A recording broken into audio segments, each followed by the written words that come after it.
It's running, I think. Yes. Right. Welcome to Casual Politics, Sir Yeah. John. Thank you very much for accepting my request. No, delighted.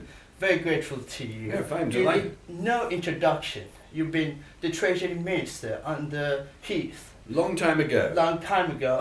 Yes, But yes. so you were, and then you joined Lady Thatcher's government That's right. as first the Secretary of State for Industry, No, for trade. for Trade and Industry. No, then it was industry wasn't included. Then. Okay, and then Michael Heseltine. Michael Heseltine. By that time, it had come together when Mrs. Thatcher formed her government. Yes. The Trade Department included the Department of Prices and Consumer Affairs, Yes. and also Aviation and Shipping. Absolutely. It right. was later joined by Industry. It was Yeah. later, and then you became. I think everyone will remember you as the one who won the war, Falklands War, the Defence Secretary. Well, I didn't Yeah. win the war. The government won the war. Well, the military won The the military. war. Yes, I think I had something to do with it, but not a lot. And until 1983, following your retirement from politics. Yes. So my first question is, how did you get involved into politics? Aha. Right. Well, I started life as a soldier. I was in the army, and I was in Malaya with the Gurkhas. They were, a British regiment, and I was taken out of the jungle. We were fighting in the jungle, not very hard because there weren't many communist terrorists left by the time I was there. And I was made aide-de-camp, ADC, to an important general. And as I sat there at my desk, the general's papers all came across my desk on the way to him. And they were all about politics and strategy. And I looked through these papers and I thought, this is very interesting. I don't think I want to be a soldier all my life. And I thought, how am I going to be part of this other world of politics and strategy? And so I decided to resign my commission. I left the army, I resigned my commission. And I thought, well, I hadn't been to Oxbridge because I'd gone straight into the army as a national serviceman originally. And I went up to Cambridge and I read law and economics at Cambridge, and I became president of the union at Cambridge, which a lot of aspiring politicians try to do. And then I had to make a bit of money because I hadn't got any money really. So I went into the city for 6 or 7 years, and from there I managed to get into politics. That would have been 1966. 66. Yes. And then, first time that you entered into Parliament. In 1966. Correct. And did your education at Cambridge made it easier for you to get into politics? No, I think the thing that made it easier for me to be selected as a Conservative candidate was first of all because I had been a soldier, I'd been the Gurkhas, who had a very high reputation, and secondly because I'd been president of the Cambridge Union, and thirdly maybe because I was working in a firm in the city which had become well known. It was called Warburgs, and the combination of Warburgs, my army service, and president of the union, it made it quite easy for me to be selected as a Conservative candidate. And in fact what happened was that in the 64-66 Parliament there were very late nights, and the old boys who'd been in the army during the war, they all retired because they couldn't stand it anymore. And so I'd been in New York in business, and so when all the difficult seats, the marginals came up, I wasn't in England, so I couldn't get the marginals. So when I came back, all the real competition, all the best people had already got themselves into marginal seats, and they all lost at the election. And then I came back and all the safe seats came up. So I was shortlisted in 3 cities, Holland with Boston, Canterbury, St Ives, and I St Ives was the first one, and I got that one. So I became MP, MP for St Ives in Cornwall. And then you became, when Edward Heath got elected in 1970, you became a Treasury Minister. I became Minister of State in the Treasury, yes. And was it always easy to work with Edward Heath? Well, I didn't work very closely with him. I worked closely with the Chancellor, who was called Tony Barber. And he was a good man, Tony Barber, but everything went wrong in the Heath government. You know, there was international inflation, the unions were out of control. It was a very, very bad period. And it was difficult for me because... 1973 crisis as well. Yes, it was difficult for me because I was what was known as the Economic Secretary. So I had to go to the House of Commons every time and defend every day the Heath policies, and I didn't really agree with them. But you know, there was no point in resigning, so it was a very difficult time, really. And then, and I suppose I met Margaret Thatcher around about that time. She was Education Secretary, I think. So I got to know Margaret then, and then we lost the election. You lost the election. Yeah. In your memoir, you paid too much tribute to Enoch Powell. Yes. Well, Enoch was a very clever man. Did you work very closely with him? What happened was a group of us formed a sort of an internal dining club, and we used to meet, once a month at each other's houses to discuss economics, political economy. And Enoch had been made a member of this club by Nicholas Ridley, who was dead now, and there was John Biffin and Nicholas Ridley and John Eden. There were about 7 of us, and we met every month in each other's houses to discuss economic policy. It was difficult for me because I was a minister and I had to pretend to defend the government, which I didn't really want to do. And so Enoch came to these meetings. Now, of course, he made this famous speech on immigration, which was a terrible mistake. 1968. It was a terrible mistake because it was hyperbole. He exaggerated the impact of immigration and things. But in fact, he was an extremely clever man. He was a very, very interesting man, and his ideas on economics, actually, in my view, were the foundation of what became known as Thatcherism. Because all the causes that he espoused in economics tended to become, in later years, the conventional wisdom. So I knew him quite well, yes. Enoch Powell and Keith Joseph were the architects of Thatcherism, and then she just contributed, she just developed and elaborated the ideas. Well, yes, I was a member of a dining club which you've heard about called the One Nation Dining Club. And that was, I think, about 10 of us or something, and we used to dine in the House of Commons in the evenings. And every evening, Keith Joseph and Enoch Powell used to have terrible arguments. And Keith Joseph was quite slow, in fact, in arriving at the policies which he subsequently espoused. And so there were terrible arguments at the One Nation between Robert Carr and Reginald Maudling and Enoch and who was the other one I mentioned? Keith Joseph. And then we lost the election, and Keith started the Centre for Policy Studies with Margaret, and I think the Heath government had gone all wrong. It was terrible, and prices and incomes policy and all these things were a disaster. And then Keith, I think, began to develop what became known as Thatcherism. But basically, Enoch Powell was the foundation of the Thatcher policy, in my view.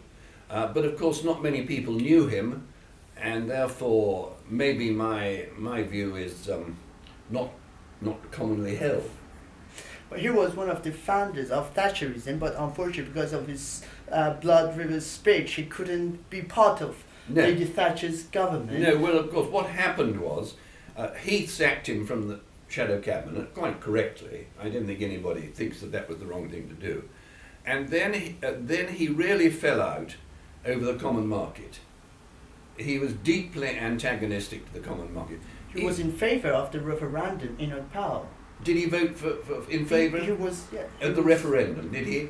I didn't know he voted for it. He was in favour of a referendum. Of a referendum, yes. Yes. But he was always very much against us joining the common market.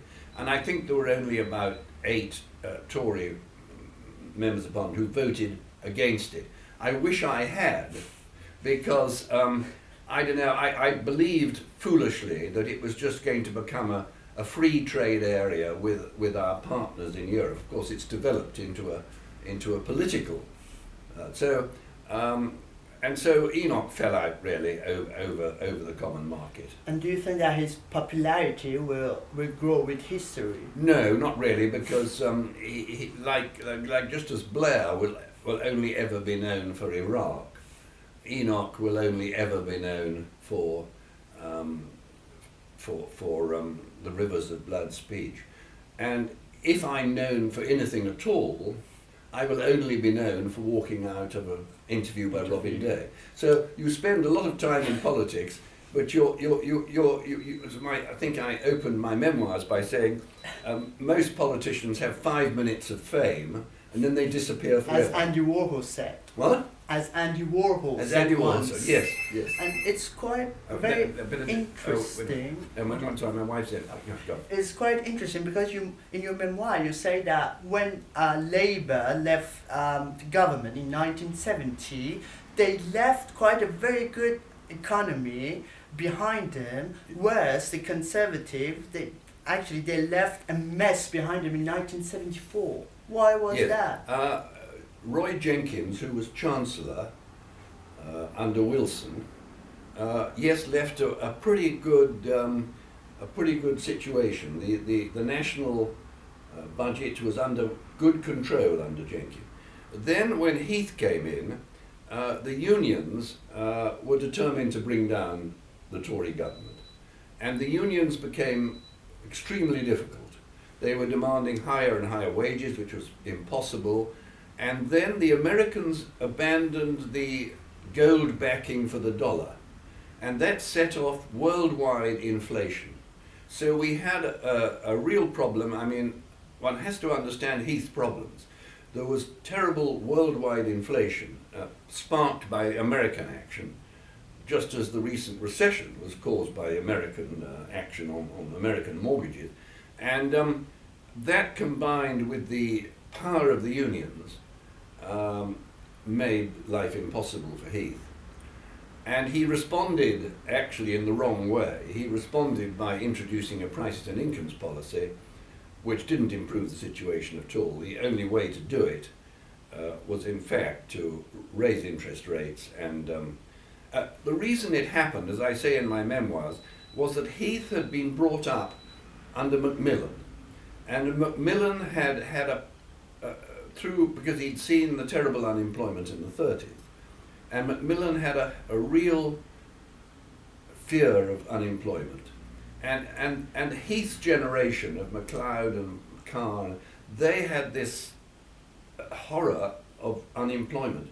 And when unemployment started rising in the Heath government to, I think it was 1 million, it's now 2 million, it's been 3 million, he went to the Treasury, went to my boss, Tony Barber, and said everything must be done to stop unemployment reaching, was it 1 million or 2 million? I forget which one it was. And so the Treasury then started printing money, and it led to internal inflation, which got out of it. So we had international inflation caused by the American action on gold and the dollar. We had internal inflation caused by Heath's determination to stop the unemployment rising. So the Treasury started pumping money into the economy, and then the unions were out of control. And what role did you play yourself to improve the situation? I couldn't. I was a junior minister. I was economic secretary, and I saw Tony Barber most days. But Tony was a good man, but he was totally loyal to the Prime Minister, to Ted Heath. And he should really have put his foot down and said, I'm not going to do this. And the poor chap, of course, has gone down in history for the Barber boom. It wasn't really the Barber boom, it was the Heath boom. And then we lost the miners' strike. Not the miners' strike. Well, there was a miners', and we lost the election.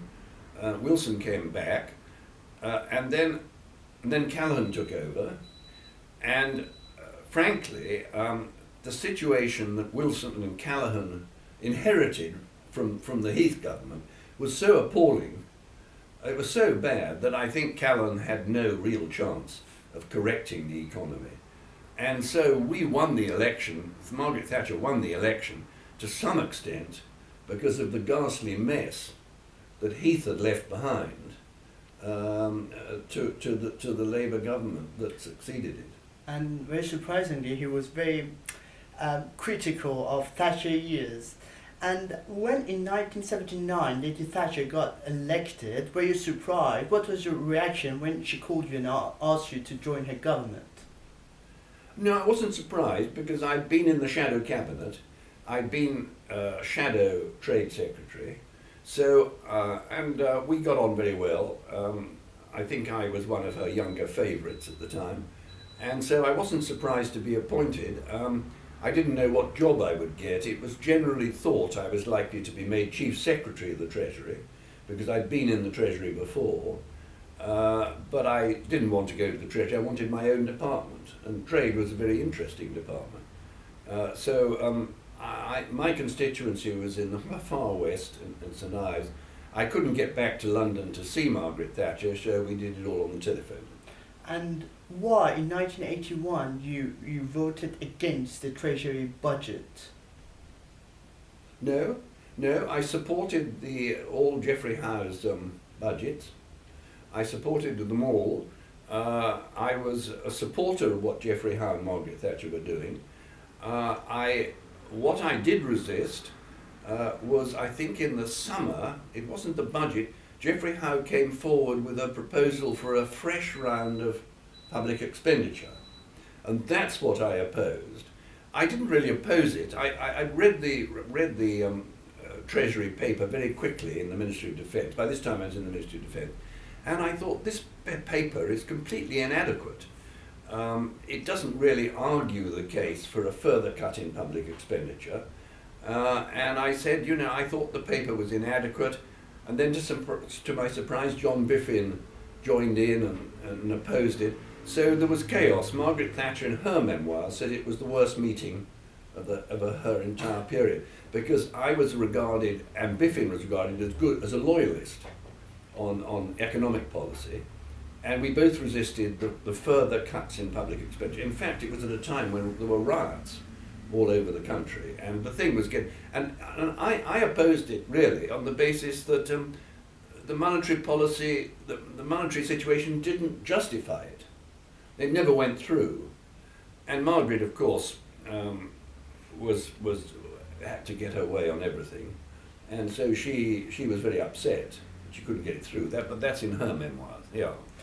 And in your memoir, yeah, you say that Wets were worried about the way that the government, the course that they were taking, they were taking decisions. Why were they worried? Well, the so-called Wets didn't support Margaret Thatcher's economic policies. There were only about 5 or 6 of us in the cabinet who did. And she was quite clever, so she made sure that the cabinet committees, the 2 key cabinet committees, didn't have the so-called Wets on the committees. So the economic committee really consisted mainly of her supporters, of which I was one. And these people really believed that the squeeze was too great, unemployment was going up, there was great unrest in the cities, there was riots going on, and they led by Jim Pryor and Peter Carrington and Gilmore and all these people, the majority of the cabinet were not in support of Thatcher's economic policies. I was in support of them, but it was a very difficult situation. And why, as a defense secretary, you had always a sour relationship with the Royal Navy? As you put in your memoir, there was a chapter called Upsetting the Navy. Yes. No, I didn't. I had a good relationship with the Navy, but I was really appointed Defence Secretary because my predecessor, Francis Pym, didn't really get a grip on the finances of the Ministry of Defence. And it was over budgeted by about £6 or £7 billion. In other words, the services had come forward with proposals which Francis had agreed to, which far exceeded the amount of money was available. So I had no choice but to conduct a defence review. I didn't want to do it publicly, but the fact that I was conducting a review inside the Ministry of Defence to reduce the forward expenditure by about 6 or 7 billion, which is what it was overspent by, the Navy saw that they were likely to have to pay their share of this. They went and made the internal public expenditure review public as a way of defending their position. Now, I think the Royal Navy was performing a valuable role. It was in the middle of the Cold War, but the fact of the matter was that I couldn't reduce the army because we'd signed a thing called the Brussels Treaty, and so I made some reductions in the army. The Air Force budget was mainly tied up with the Tornado aircraft, and that was already fixed and contracted, and there was no room without huge penalties of cutting back on that. The Navy, on the other hand, had a lot of very old ships which needed retiring, and so we retired about 10 old frigates, and that helped us finance new ones. Now, it's true that I had to cut back on the naval budget more than the Army and Air Force budget, and that was greatly resented by the Navy. They resented it. They thought I had some special hate of the Navy, which is quite untrue. But I mean, it was a financial problem, and I had to sort it. And when you were the Defence Secretary, the United Kingdom was in the middle of Cold War, but why did not the UK had at that time only 2 carrier fleets and not more? We had 2 carriers, yes. My proposal was to have 2 carriers, and we were building another one, HMS Illustrious, and we were always going to have 2 carriers, but I tried to get rid of the third one. Why? Because the carriers were not the right equipment for the Cold War situation. What we were facing was a huge Russian submarine fleet, and the carriers could only survive in a war against the Soviets if they joined the American Navy. So I thought that in the situation of the Cold War, the priorities were the submarine fleet, anti-submarine warfare, and not carriers. Now, carriers are ideal for a low-intensity conflict, like the Falklands, but they were certainly very far down the list of priorities in the Cold War situation. Now, when I left after the Falklands, the Ministry of Defence developed a policy called, what did they call it, expeditionary warfare, and there the carriers were obviously a very vital role. But you know, the Cold War, after I left, the Soviet Union began to collapse. And in a low-intensity situation where, you know, problems arise in different parts of the world, carriers are useful. So I'm not against carriers. It's just, well, I am against the present carriers, which are now being built, because we can't afford them. I mean, the 2 carriers which are currently being built are madness, because they are costing so much money that the whole of the rest of the defence budget has had to be cut.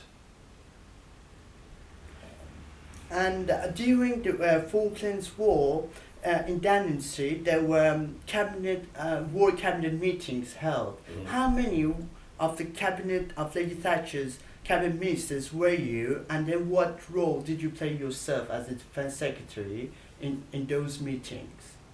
Well, there were, I think, five ministers in the so-called war cabinet. Willie Whitelaw, There was Francis Willie Whitelaw. Pym. There was Francis Pym, who became Foreign Secretary when Carrington resigned. There's myself as Defence Secretary, and I recommended to Margaret Thatcher that Cecil Parkinson should join. But he told me, he told Casual Politics that before he used to come, but the public wouldn't see him, but still he would have attended before. No, he that was a member of the War Cabinet.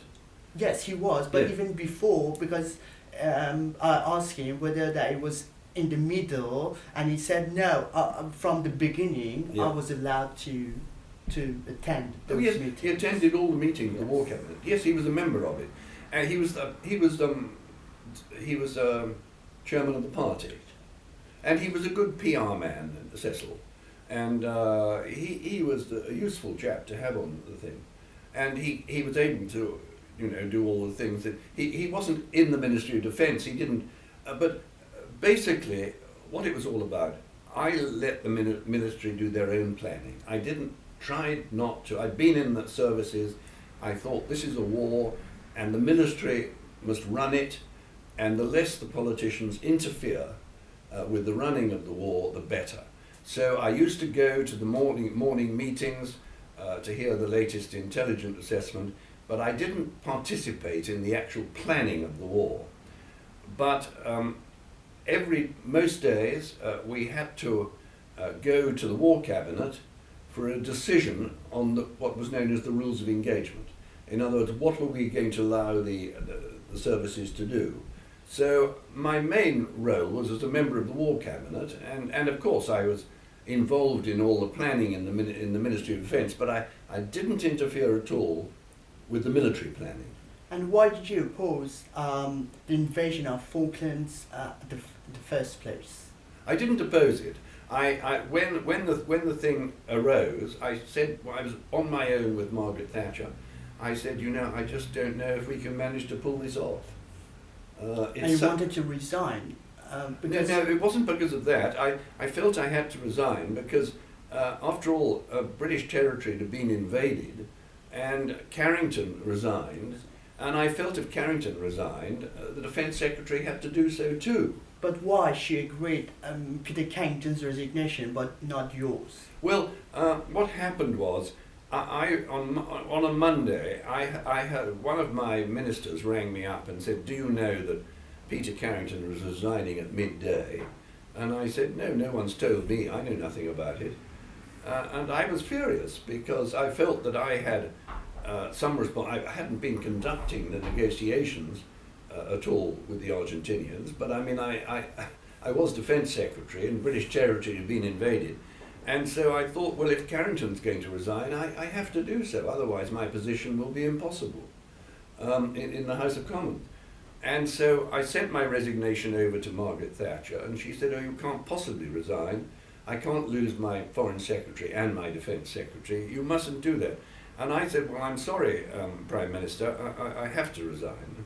And she said, "Oh my," and then about half an hour later I thought about this, and I thought, well, if she is prepared to publicly print my resignation letter and her own rejection of my wish to retire, then that does show to the world that I offered to retire. And she published a letter saying that she wouldn't let me retire. So that's what happened. I felt, unless she rejected my resignation letter, it was an impossible situation for me not to offer my resignation.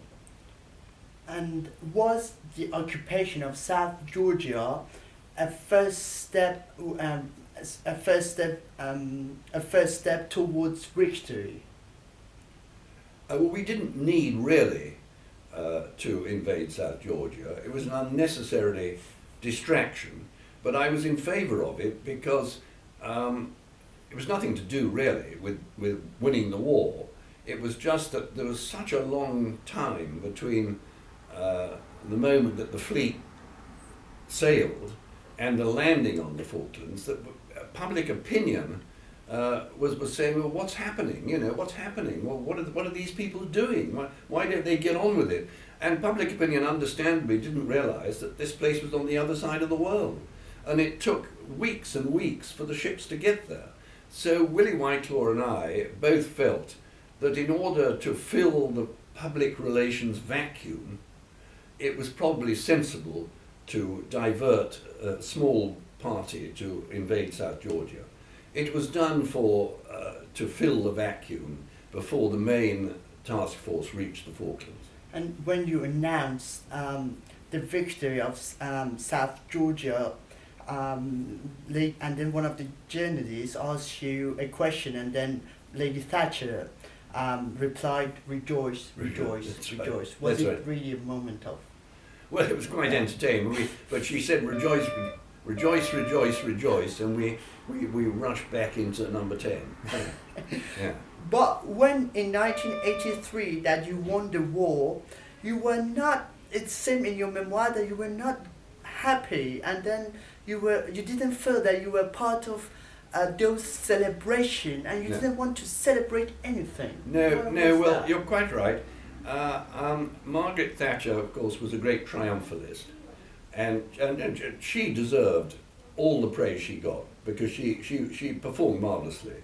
I mean, nothing but admiration for her determination, and but you know, I was so relieved that the whole thing was over because I'm not a really very warlike person. I started my life in the army, and people assumed, as an ex-Gurkha officer, that I'd be a warlike fellow, but I'm not warlike at all. And I hated every moment of the Falklands, really. I didn't enjoy it. And I was so relieved when it all finished that I didn't feel like any sense of triumphalism about it. I was just glad it was over. And when you did, you got retired from politics. Mhm. Did you miss your time back to Parliament across the dispatch box? No, no. Yeah. No, I was lucky. I retired at exactly the right moment because very few politicians have the chance of retiring, as it were, at the top of the game. Most of them retire at the bottom of the game. It was just there's so much chance in politics. You never know what's going to happen. So by chance, I happened to be Defence Secretary when the Falklands came along, and therefore, as you say, I became quite well known. The Falklands was a great success due to Thatcher and the military, not due to me. And so You were part of it. I was part of it. I was very much, yes, I was very much involved in it all. And I'd said to my wife, that's also in my memoirs, that I want to go into politics, but I think 15 years will be long enough, and then I'm going back into business. I'd always said that I was going to go back into business when I was young enough to have another career. And by the time that election came along, it was 83, was it, the election? I'd been 17 years in politics, and it was the moment to go out. And so I'm very glad I left when I did, and I went back to the city to make some money. And you're absolutely right. You say that politicians, they should get retired at the top of the game and not at the bottom, like Dennis Healy, Yes. that got retired at the bottom when Did they he? were in the wilderness. Yes, well, chancellors tend to retire at the bottom because, you know, it's very difficult to retire at the top if you're Chancellor of the Exchequer. And I'm sure that our viewers will remember you for that famous scene with Robin Day when he says that the audience should trust you as a, if I may say, here today, gone tomorrow. Why then did you choose? Did you decide to choose it as your book memoir title? Well, because as I said, most politicians retire and are remembered for something, and Blair will be remembered for Iraq, and Heath will be remembered for the disaster of the Heath thing. Callaghan will be remembered for all the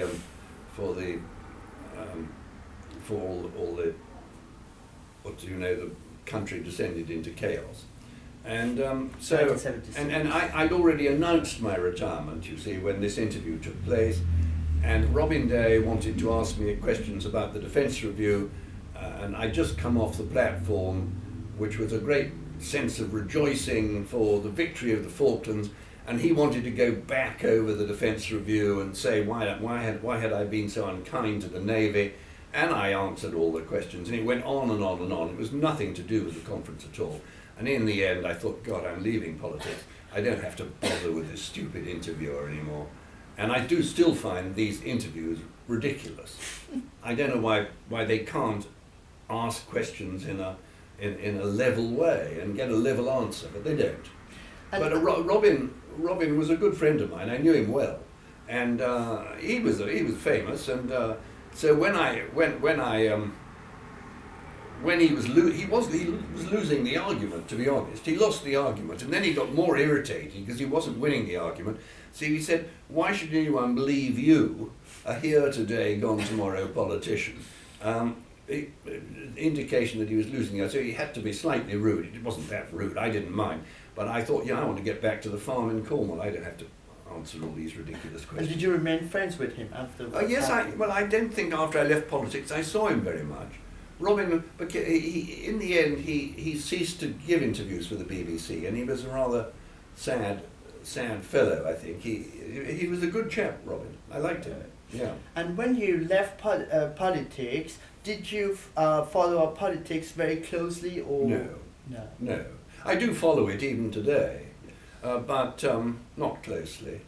And do you know, I was never a very keen politician. I mean, of course, I got to near the top of politics, and if I'd stayed on, I would have had other senior posts, I suppose, if I'd stayed on.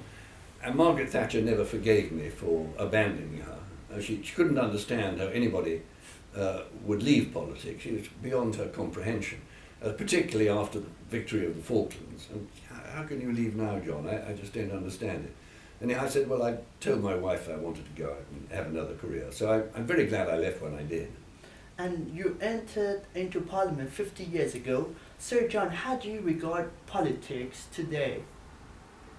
It's changed. I think that the MPs are bombarded with emails in a way that we weren't. It's changed.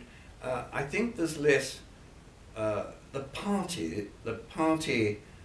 Parties have grown too powerful. I really dislike the whipping. Well, there has to be some kind of whipping system, but now the party system is too rigid. And I think, in fact, what I like about this current group of Tory backbenchers is that they have established some independence. The current Tory backbenchers have rebelled quite frequently against government policy, and we must have more independent MPs rather than those who are ambitious for promotion and therefore, stick to the party line. So I think the political system has become too rigid, and I'm not surprised that the general public generally are rather sort of fed up with it all. And this next election is going to be very, very interesting, because very unpredictable.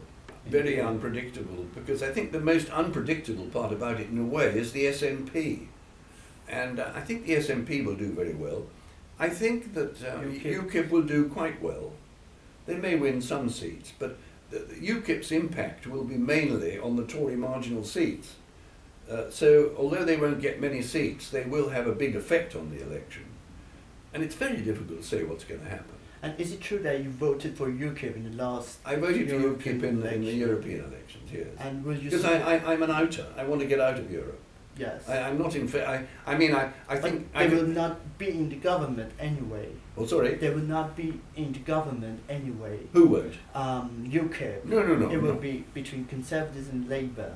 Yes. The result will be either a small majority for Labour or a small majority for Conservatives, and then there's the question of who will join them, if anybody. Will they just soldier on as minority governments, which actually that's what Cameron should have done last time. He should have run a minority government and not done a deal with the Liberals. But do you support UKIP? Because you're not the only one, but one of your colleagues, Neil Hamilton, he will be a candidate, UKIP candidate. Yes, I know. I'm not going to vote for UKIP in the general election. I'm going to vote Conservative in the general election. But you voted for them, so do you think that because Nigel Farage says that he's a Thatcherite, that's why all the former members of the Conservative Party now they vote for UKIP? Is it? Well, no. I think there are large numbers of traditional Tory supporters who haven't liked the policies of this government. They regard the Cameron policies, as being too liberal. And the liberal policies of David Cameron in particular, it's him, I think has put off a large numbers of traditional Tory supporters, and they're fed up because they don't feel that they've got a conservative, quotes, government anymore.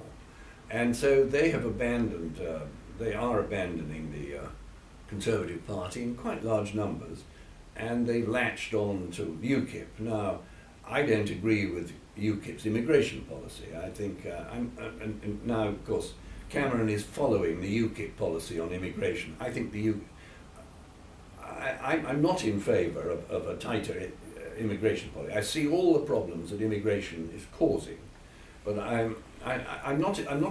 Although I want to get out of Europe, which is why I voted for UKIP in the European elections, I'm not going to vote for them in the general election. You will not. No. And so, do you think that the role of media has changed since when you were in politics yourself? Yes, the media is out of control. In what ways? I really dislike the British press and the BBC. It's just continuous troublemaking. Continuous troublemaking. I mean, you're obviously going to get involved with the media. You're part of it with this interview. And my eldest grandson he got a first in English, and he wants to be a journalist. I'm appalled. I don't want my grandson to be a journalist. You're probably going to become a journalist too. So I don't approve of journalists. I like them as individuals. I like them as people, but I don't approve of the profession. They're just troublemakers. And would you regard yourself as a businessman or a politician, Sir John? I think that I'm really, at heart of hearts, a politician. Although I only spent 17 years in politics, last night I was with someone at a dinner, and I said to him, "Well, I haven't seen you for a long time, John. What are you doing now?" He looked at me in rather a puzzled frown, and he said, "I'm a member of Parliament." "A member of Parliament?" I said, "How can you be a member of Parliament? You were there with me." He said, "I've been a member of Parliament for 40 years. I mean, I think that's ridiculous. I mean, how can anybody be a member of Parliament for 40 years? How can any Prime Minister be a Prime Minister for more than 10 years? Yes, 10 years is enough. And, no, if I was asked what I most enjoyed, I enjoyed my time in politics very much. I had a very happy business career, spent much more time in business than I did in politics. And I enjoyed my business career. Not so much in the city where I was for 20 years, but I enjoyed industry very much. And so I'm glad I've done both. And my last question is, how do you foresee the future of the United Kingdom after this Scottish referendum as a whole? Well, I'm worried about the attitude of the SNP because they did suggest that they would accept the result, but they're obviously not going to accept the result. But I think somehow the union will hang together, and I certainly hope it does. Politics is going through a very uncertain phase. It's not just that no one can possibly judge what the next election result will be, but Europe is in great problems. I mean, the euro is a terrible problem for Europe. It's causing awful unemployment in Spain and Italy, and the euro has to end. So I think there's going to be another euro crisis. I think it's and the reason why I want us to leave Europe is that I think the British need to recover their sense of adventure. And while we're, as it were, in the maw of the Brussels bureaucracy, we'll never recover the sense of adventure that we had in the 19th century. And so I don't think there is any great danger to us leaving. I mean, I'm in favour of a trade agreement with Europe, rather like Norway or Switzerland. So, of course, I want to remain great friends and in a European alliance. I'm in favour of that. But I think that to have all our trade controlled in Brussels and to have all these directives, it's an expanding bureaucracy, and I hate it. Thank you very Okay. much for your time, Sir No, John. thank It's you. a great pleasure. Thank Okay, you. Good. Now I must introduce you